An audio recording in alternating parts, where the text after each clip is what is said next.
understanding basic human psychology can be really helpful. Hello everyone, Dylan Schumacher, Citadel Defense. And I was recently out in public and I got to witness this interesting interaction that I thought would be helpful to talk about here. So some guy had parked his car and was waiting by a lamppost with his small daughter or whatever. And I see some other car pull up and the guy starts to chew him out from the passenger window about having stole his parking spot, right? He had said, you stole my parking spot, and the other guy didn't really hear him, just kind of shrugged and muttered. I mean, he was real just kind of casual about it, just yeah, okay. And I heard the guy in the car say, "You're a liar, and you stole my parking spot," and he was all hot and bothered, right? Stayed in his car and drove away. And this was taking place at an event that we were all kind of going to in the same area. So as I was going over to my spot, I see that these two interact again. And the guy who had stolen the parking spot was just kind of setting up his chair or whatever. And the other guy came walking by and was talking trash again as he continued to walk away and yell at this guy who stole his spot. And that was it. That was the whole interaction I saw there. But I thought that was interesting because it made me think of how people operate. I'm sure you've heard of fight or flight, right? When your adrenaline hits, you're either going to fight or flight. That's true. I think there's also two more missing to that. There's fight, flight, posture, and submit.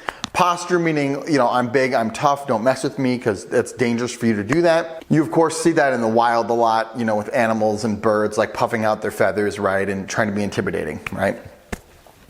The other one, of course, is submit, which is the responsive posture, which is, okay, don't hurt me, I'll do what you want. Those are generally the four options and four ways it can go. If you want to know more about that, I would highly recommend reading On Killing by Lieutenant Dan Grossman.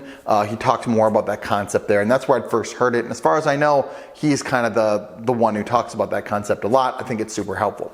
So, if you don't know, right, the most common one of those that happens is posture. That's the most common one that you're going to happen. And people in general, and animals in the animal kingdom, posture because they don't want to fight. That's why you posture, right? You're trying to avoid the actual fighting part. If this guy was actually wanted to fight about his parking spot, he wouldn't have pulled up and started talking trash, right? He would have pulled up, got out of his car, and started swinging. Or when he was walking by this guy, he wouldn't have been walking away still talking trash. He would have stopped, planted his feet, turned and attacked, right? But he's posturing. Now, with humans, I think there's another interesting concept that I don't think exists in the animal kingdom, which is ego, right? Which is pride. So often we have to posture, or people will posture to protect their pride. Meaning, I'm going to talk trash so that I feel good about myself. So I feel like I didn't get walked over. I didn't let him just get away with it. So I'm going to talk and say a bunch of things to protect myself, essentially. Handle their ego and their pride.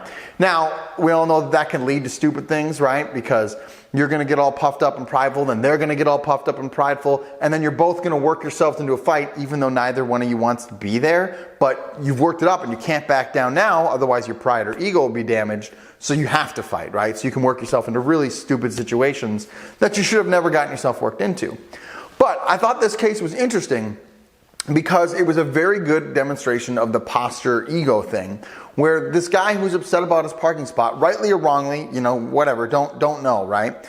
But he wanted to protect his pride, and so he just wanted to talk trash. And I thought the most interesting part is that he was talking trash from a safe distance, right? He did it in his car and then drove away, and then did it later. Again, as he's walking away from the guy, he's talking trash. As long as his feet keep moving in that direction, I would tell you, if that's you, let him talk the trash, right? Let it go, because at that point you can easily recognize, okay, this person just needs to protect their pride. They just need to posture. Let them do that, and that's all it's ever going to be. Now, if you want to get upset again, you want to pop them I didn't steal your spot, and now you're going to get puffed up. Now you're encouraging them, you're forcing them into a corner, right, where they're going to have to protect their pride because they're already invested, and now it's going to escalate into a fight. I can't remember which book it is, but I saw someone call that the monkey dance, right? Two wild animals who just kind of work each other up, and then they get in a fight. And how that's a pretty common thing.